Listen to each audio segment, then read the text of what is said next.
this episode of Who Gets the China, where we're helping you navigate life with aging parents with grace and humor and patience. And today I'm super excited about my guest. We are new friends, but fast friends. This is Nancy of NK Nicholson Consulting. She is just a gem of a person and has really a fascinating business that I can't wait for everybody to learn more about. I'm super excited to learn from her today. So, Nancy specializes in guiding families through transitions with personalized logistical and emotional support, ensuring that every step is handled with care and dignity. And I wanted to read that exactly because I feel like every word is so perfectly chosen. And so I love it. And I'm excited to dig into what this means for us as we cope with our aging parents or aging family members or just loved ones, right? So thanks for being here today, Nancy. My pleasure. Thanks for including me. So, can you just give a couple minute overview of how you evolved into doing this? Sure. As a person from a military background, we moved around a lot. So your items are always in question as to what you are going to take and what you will leave behind. It's a great way for cleaning out things. But as I went through my life and career, other synergistic things came up where I was actually able to use those operation, logistics, and certainly emotional supportive skills that I'd learned throughout my time working and certainly in life. So those were all those different components have played a big part in coming to where I am today in offering a service that I feel at this stage of my life is something that I was looking to use and certainly to help others with. Nice. I kind of love this age. I don't know that we're the exact same age, but we're in a similar age. And I love this kind of culmination of all of our life experience, work experience, family experience, kind of coming into a new purpose. And so that's been kind of one of the great side benefits of doing this project is that I can really learn from other women that have and men that have kind of done amazing things and have now turned it to help others. So thanks for sharing that with us today. And so for me, this idea of this Who Gets the China project was really born out of the realization of all the stuff that we have, right? We have, as a family, as a generation, we have a lot of stuff that we've accumulated that we're proud of, that we're happy to have. But but someday it's going to have to get transitioned, right? Either to a new house or a new family member or some other place because we might not need it anymore. And so I'm excited to pick your brain today about how we can, with grace and love and caring, downsize and help people navigate the things that they've collected. Kind of what I would thought might be a fun way to think about it is go back to kind of those original questions you learned in media training 101, which was let's talk about the who, what, when, where, and why of writing kind of a news article, because I feel like that breaks down really nicely for what we're going to talk about. For me, the first thing that popped into my mind was the where. Where do we even begin when we know we need to start this process? And I'd love to hear sort of some of your coaching on, okay, how do we start? Great question. And it is. It's an overwhelming thought of where do you start? So, a very appropriate question. Thank you.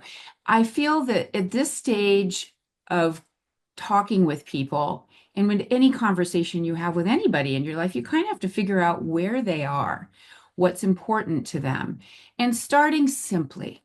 There's no need to dive into very deep issues until you have an opportunity to just speak about the things that are important to the person that you're engaging.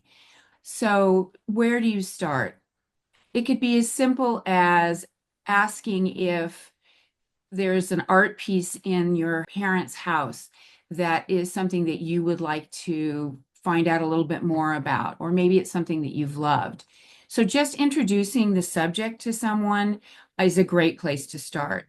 And the other parts that are really important to kind of understand is when you look about organization or downsizing or any of these different issues that you're we're talking about today, a lot of that is very sensitive information. And so to try and make it in a way that doesn't seem like you need to go down a checklist of Hmm. what it is that you want to get or want to learn from the person that you're engaging. So any sort of stories that could be told as well is really a great way to start to introduce those items as you start to go through finding out what somebody's going to do with their things.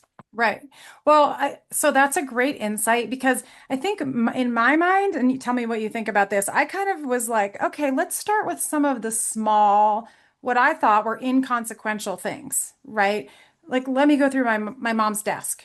She's got carbon paper in there that she moved from Connecticut to California back in the late 90s. And like, we don't have typewriters. We're not going to use that. Surely there's no emotional attachment to that, right?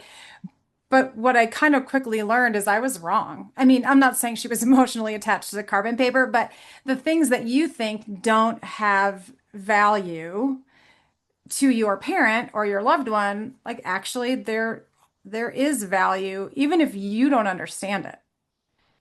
Right. And I think that part of the discussion is always about why it's important to them. Again, that opportunity to understand why it might be important to keep.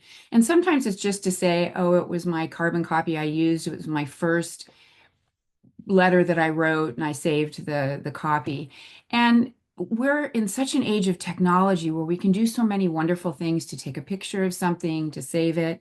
There's also other ways to start to think about cleaning things out. People are always overwhelmed with, I have to save all my paperwork. I'm not an accountant, but I know that there's a certain point where you can start to shed Hmm. years back that's not something that you need to keep. And so those are ways, not only with paperwork, but certainly with items inside your drawers, which many of them are just there because you threw them in to begin with and haven't thought about them in 20 years. So, Yeah, I mean, I'm thinking about my dad's office, right? Like he's got a lot of stuff in that office. And my dad was a very successful business person and so he's saved a lot of things, but they moved. So a lot of stuff was, disposed of. But when we were going through the garage looking for other things, I did find a box of folders related to like a startup that he had tried to do later in life. And it was kind of, I mean, that was 25 or 30 years ago, and I'm like, Dad, do we still need this? And he was fine to get rid of it. But I mean, it had been in the garage for 20 years. And I mean, I feel that too, right? Because I have some things that I've held on to. Like, why am I holding on to this amazing presentation that I gave 25 years ago? I don't know. I did such a great job. I want to save it. But like, what am I doing with it? But being intentional about saying, okay, I've acknowledged that, I've appreciated it, and now it can go. yes. And again, the brilliance of technology is these things can still be saved electronically, if not physically, and that offers the opportunity to still keep something that might be important and yet not have the physical part of that. So, Right. yeah. So let's talk about the when. Because with the very first time we talked, you said something to me, and I thought to myself, oh my gosh, okay, I have got to get on this. So talk to me for a minute about your advice for when we start having these conversations. Sure, sure. Many times doing it earlier is better. It's a conversation everybody's uncomfortable about, and they want to figure out when's the right time to talk.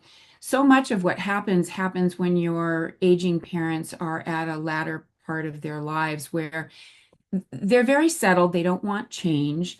And to start thinking about things earlier is always an option to make that process be a little bit smoother and certainly not all at the same time when they might be overwhelmed.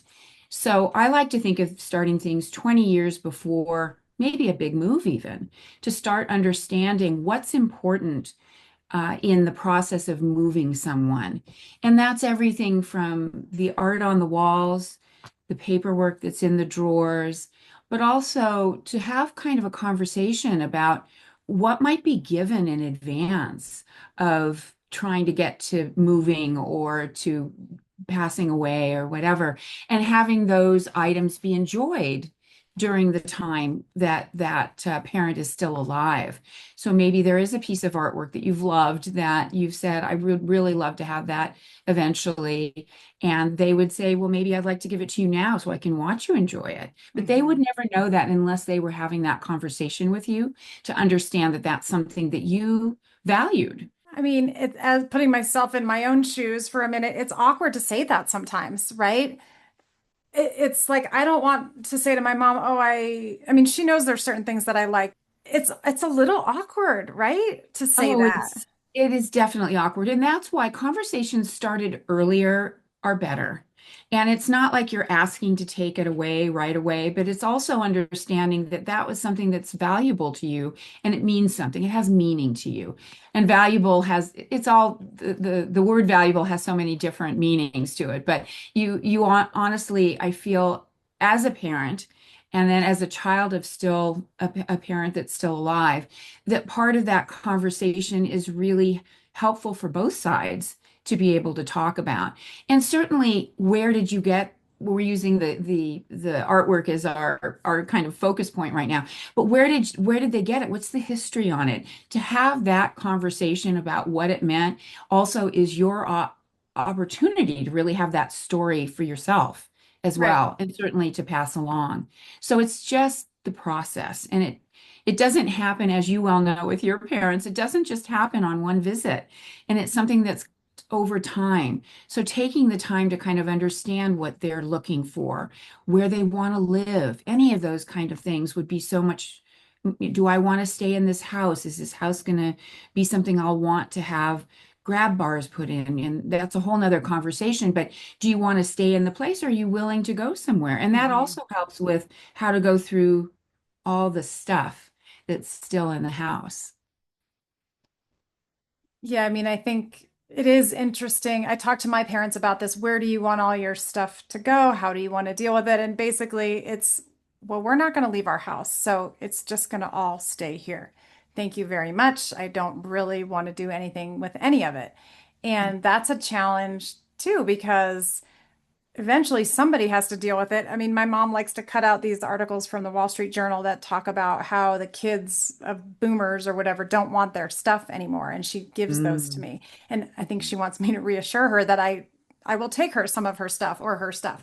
But it is hard when people aren't ready to face the reality of like maybe you're going to have to downsize, right?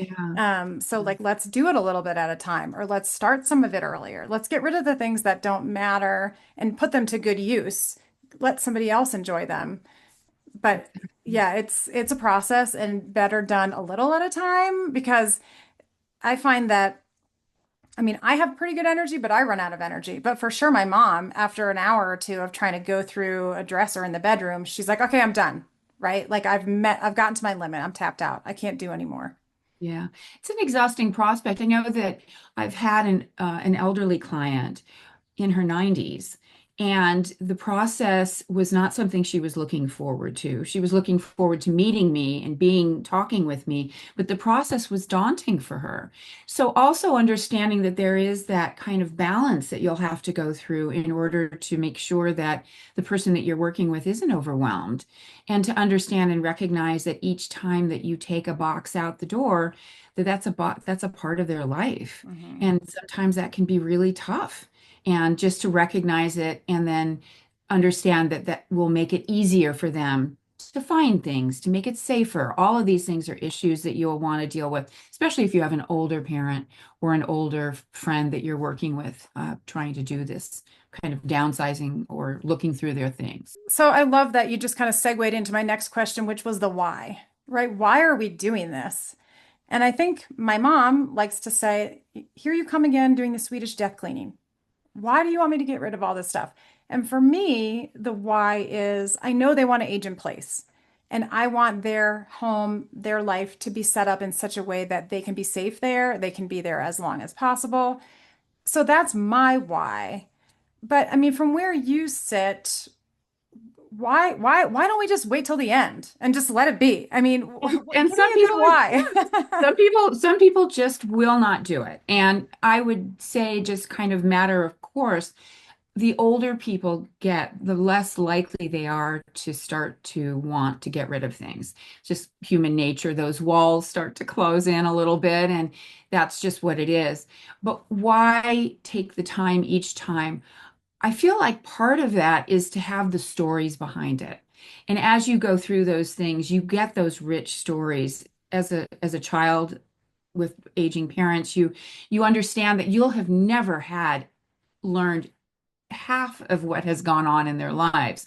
It's just not possible. So Right. to have those cues with things in the drawers or things on the walls or experiences that they have, and there's so many wonderful tools that you can use to capture those things. Just a simple recording of it is always really nice to be able to have because you don't know what that was. But it also allows the lifting of the responsibility of what it was and the release of what it might be to be able to send it along maybe to somebody else that would really be able, as you said, to enjoy it, and not just keep it in a drawer where it's been sitting for 30 years. Right. I mean, it's interesting because I feel like this is becoming a through line of a lot of these conversations that I'm having. And one example is my mom's half brother was in Vietnam. He was a sweet, sweet uncle, lovely man. But I wouldn't say that I ever really knew his story about being in Vietnam because I don't think people often shared that.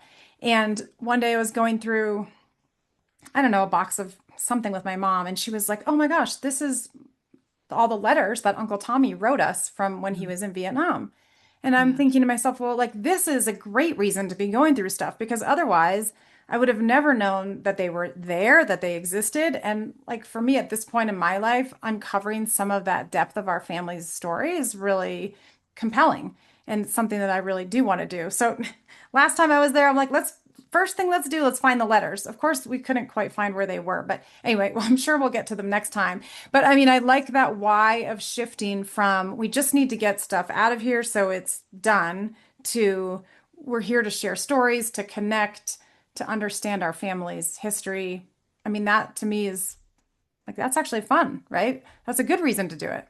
absolutely. And those, again, those letters can all be digitized. I mean, as much as we hate to say everything is electronic, it's a gift.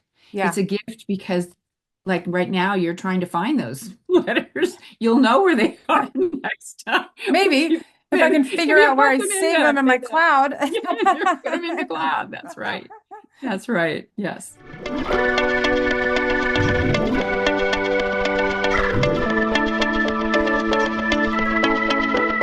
Okay, so let's talk about the who for a minute because again, you gave me a big insight when we were talking a couple of weeks ago or months ago about who.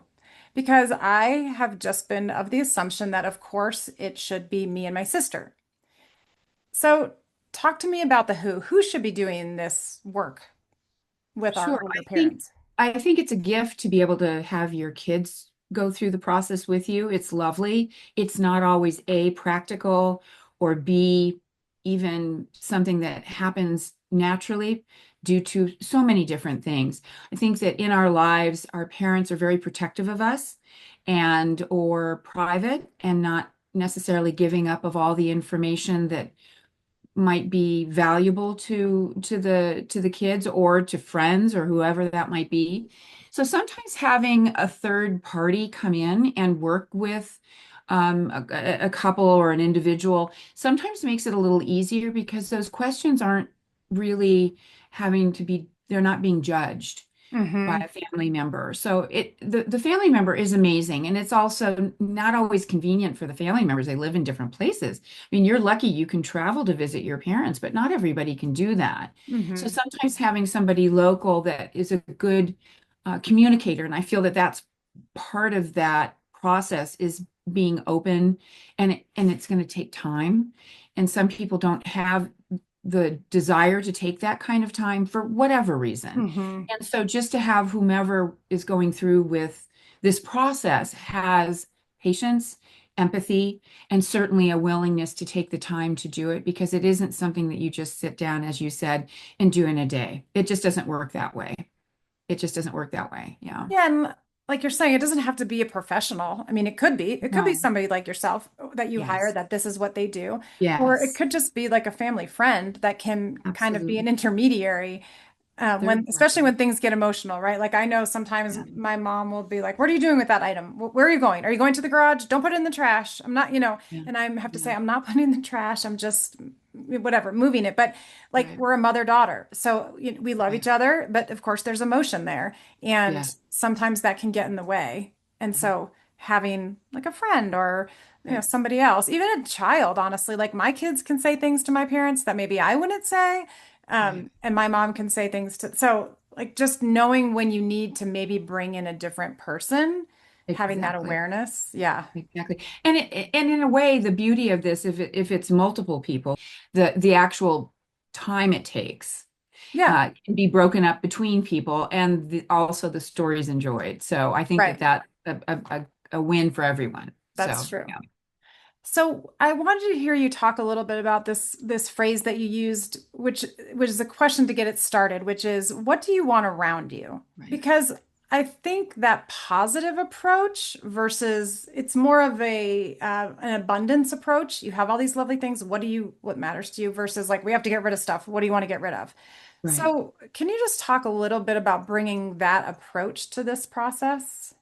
Sure, sure.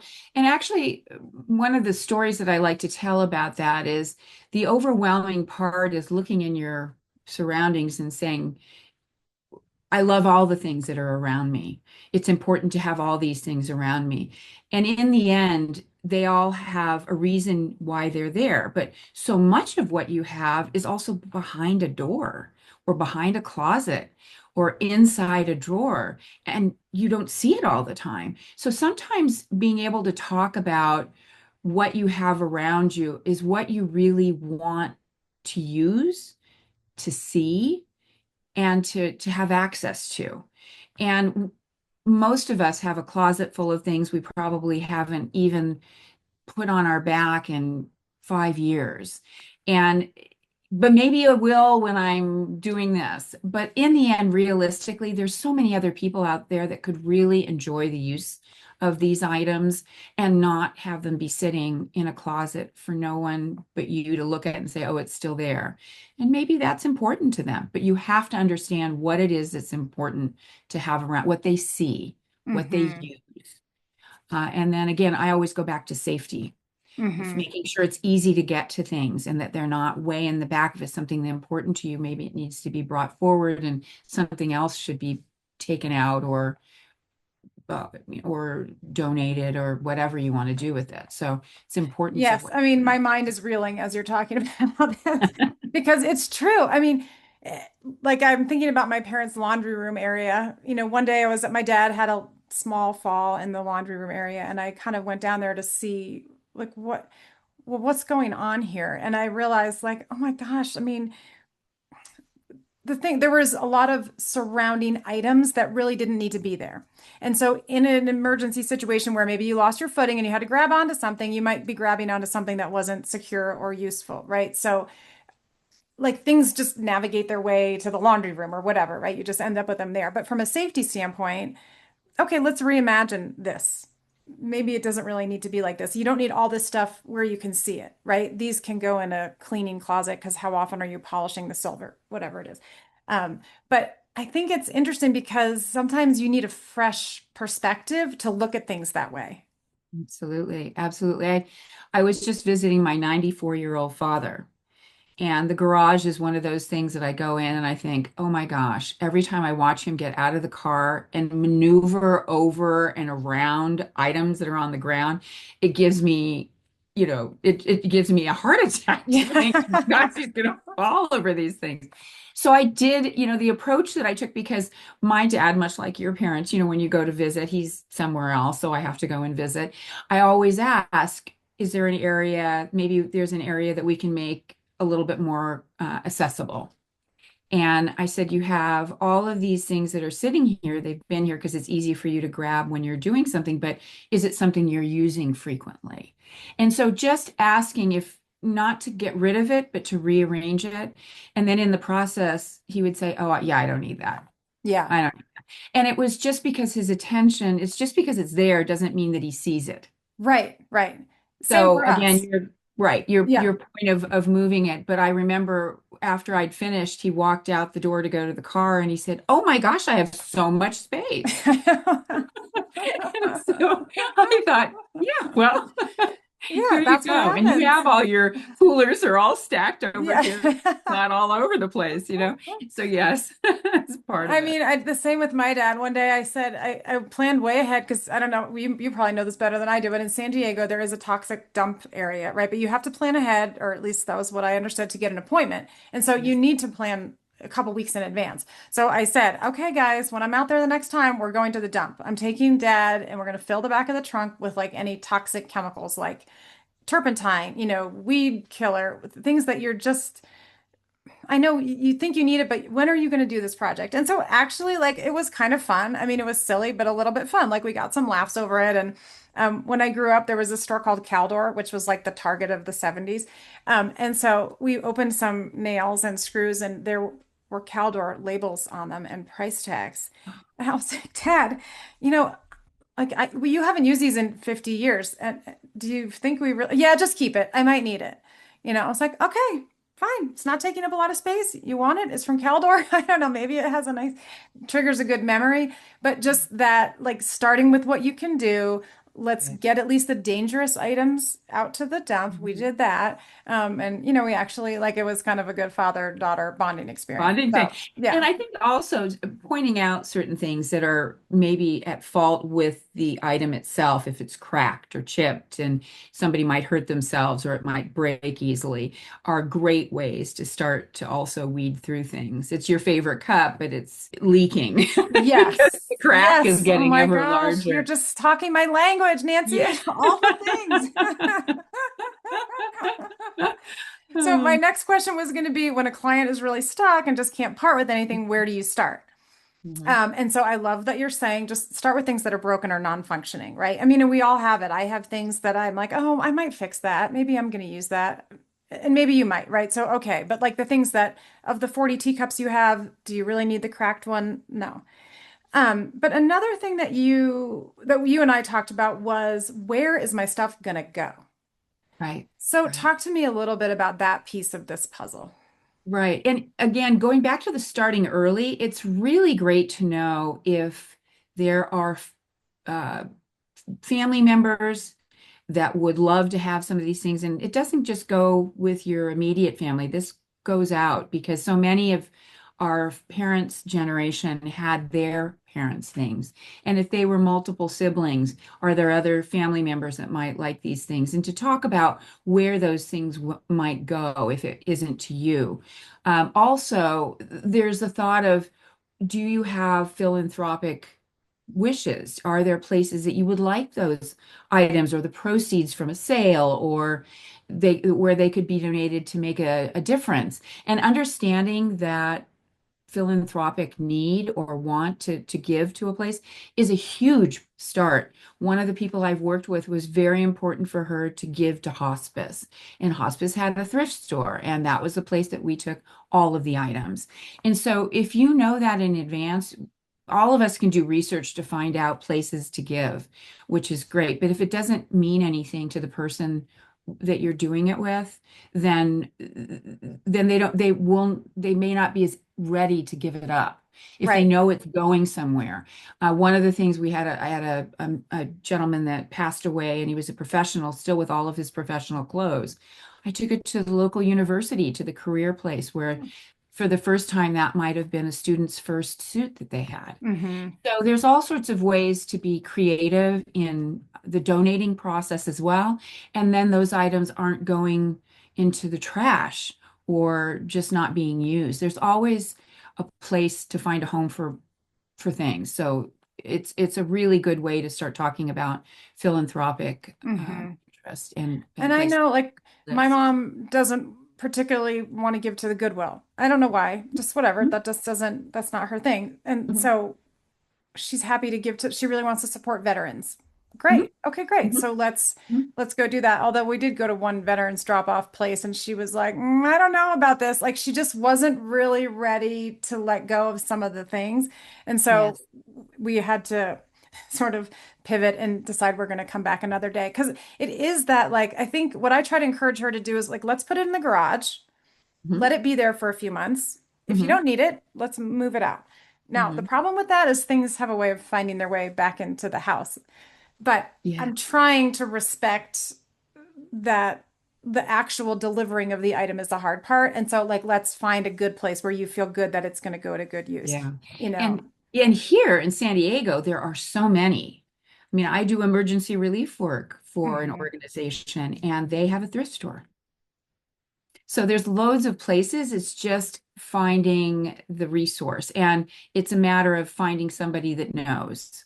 So now you have me. Now I have you. I know I am You have so me. happy to have you in my back And corner. I'm happy to I'm happy to offer up some other some options for where those Well, things might go. But yeah, yeah, but it's and if hard. especially if they saw it, maybe that's the other thing to see. If it's a place that they see, to your point, Yeah. that it resonates with them. And this could be a long process, but if they understand the mission of what those organizations do, that's also an easier step to make than just trying to go, this is the easiest thing because I know the name. Right. Well, and the other thing that we have, and I know you must have this with some of your clients, is, well, I think X, Y, and Z are worth something.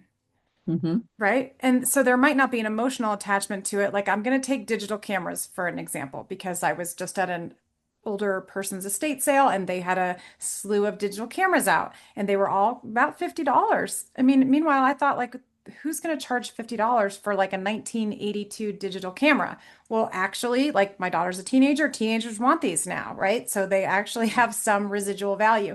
So my mom will say, well, let's put it on Facebook Marketplace. Well, that's so great in theory.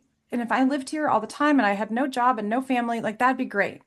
But the reality of the time that it takes to do that relative to the cost and the revenue generating, like I don't know if it's worth it. So, I mean, do you have any suggestions or thoughts about dealing with those expectations?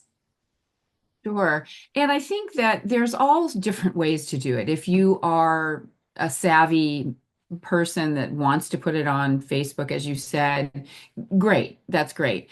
And there are wonderful tools that some of our apps have that can tell you if there's value to something. So you can take a picture of it and you can look and see if it's worth it. There are consignment shops. There are places that are brick and mortar that are estate sale people that have brick and mortar places, or they'll come in and sell it for you.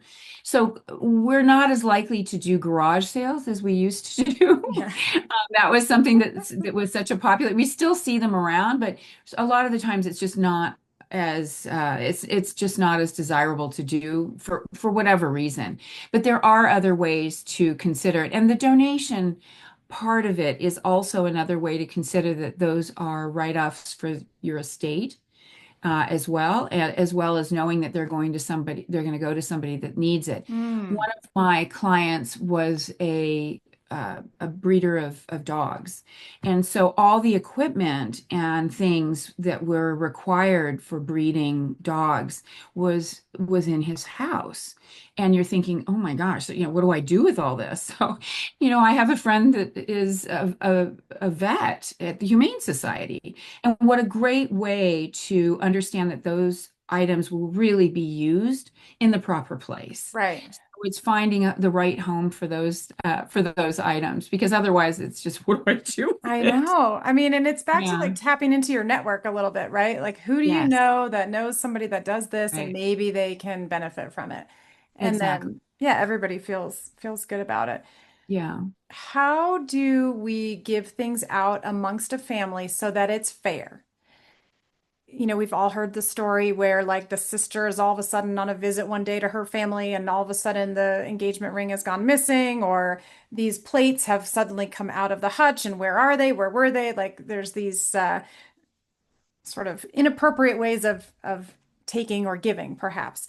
So let's talk for a minute about how we can be intentional and fair and thoughtful as the kids or as the parents about allocating who gets what. It's a touchy subject because not only does the parent feel that divisive within the family. Sometimes the siblings, if they're not divisive, haven't been divisive, become so because Yes. of things.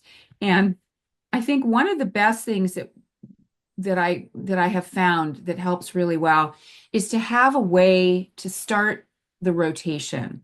Whatever that is, a number between 1 and 10, drawing straws, however you want to do it, where it starts with one person, the next person in line gets the next choice, and it's all by chance. It isn't something that is predetermined by your age or proximity or any of those kinds of things. And it's a nice way to keep it even all the way around. Now, there may have been pieces early on in childhood that your parents or anybody's parents might have thought, I want this to go to someone. And that's also that discussion to have. Are there things that you'd like to try and gift now so that you can enjoy watching us enjoy it? Hmm. So again, getting those items out of the way right away, in a way that is making it less of dividing things up because they were already um, promised or gifted in advance. But the process of going around is helpful.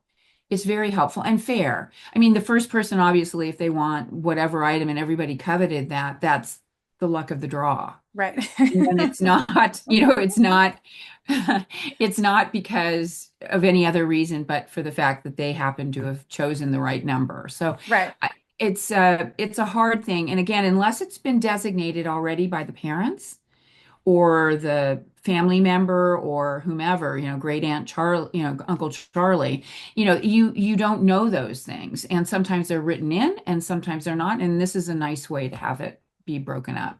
And include, depending on how it works, if the first generation doesn't want things, but the next generation does, that maybe they all do that same process. So that's another way to make it even more removed, and Yeah, without that's the a great sense of idea. Because enjoyment. sometimes you think like, well, my sister, neither my sister nor I would like that. So just off with it. But maybe my young adult daughter who's moving into her first apartment, maybe she would like the blender or the china or the, TV, whatever it is, right? So I think that's Absolutely. that's really good advice. Let's talk for a minute about some of financial planning issues, because I know that that's also sort of something that you work with and partner with and do for folks. I feel like the financial planning piece is really where it can get complicated and awkward because depending on how you were raised, maybe money was something that was never discussed in your family. Maybe you have no idea how much money your parents have, what their house is worth, or maybe you do. But it's for me, I've navigated my way through it with my parents. They've been amazing. But having the beginning conversations again is hard. So, can you talk a little bit about how you coach your families to sort of, I don't know, break the ice? Sure. So a third party is always helpful. And in that case, that might be depending on what assets the family has, it would be a trust estate attorney or maybe a financial planner that has access to those kinds of things. And in the end, in the absence of all of those, maybe there's a bank that the families work with that they understand, and to have something in place that if either parent or person is able to discuss things, that there is somebody that can in the end with you. And finance is such a personal thing. It's such a hard subject to go through. And I've had so many different sides where nobody knew anything. Some are very transparent and know everything. The ones that don't know anything, it's hard because when those people have passed away, if there was nothing, then it becomes much more up to the courts to decide where those things go. Now, I'm not an attorney, I'm not an accountant, I'm none of these things, but I know for fact that watching these families go through the process, having something in place, uh, as extensive as a trust or as little or as simple as a will, All of those things are very helpful coming down to the end. But in the end, if you don't have anybody helping with that process, it ends up having to the family members have to go through the court and go Hmm. get an attorney, and all of that is quite expensive. So understanding that in the end it's going to help the family members or the executor or whomever is going to be helping out with these with the estate once the person has passed away. Hopefully those are some ways to kind of say it would really be helpful for us Hmm. if there was something in place or someone in place that could help guide us through this process, because they really do need to have the legal side of that. Hmm. Certainly not Right. something you want to mess with on your own or No, can't, definitely not. really. You can't. Yeah. So No, you can't. And I think something that maybe you were the one that told me this, but it's really asking your parent, I want to help you achieve your goals. I want to know what you want to have done with your estate so that I can honor it. I mean, at least that's my point of view. I'm not saying that's everybody's point of view. Yeah, no, no, no. And that's such a lovely lead in because it's non-threatening. It's really just saying whatever you want, we want to make sure it's in place. And I can't do it if I don't know it, right? I can't, if you don't Right. But tell if me. it's not you, then maybe somebody else knows it. Right. So again, if they say, well, we're going to go see an attorney, well, then the attorney's, got it. They have some documentation, but you don't, but to have that would be really helpful. And, I think we spoke about it too. There's some wonderful tools that are out there about where things are and how to find things and where accounts are and things like this. There's a couple of different places, but a product that I think you even had mentioned to me, which is a knockbox. We'll give them a little plug there, Yeah. which is a wonderful way to consolidate all of the different items that you'll need once somebody has either not been able to take care of themselves or has passed away.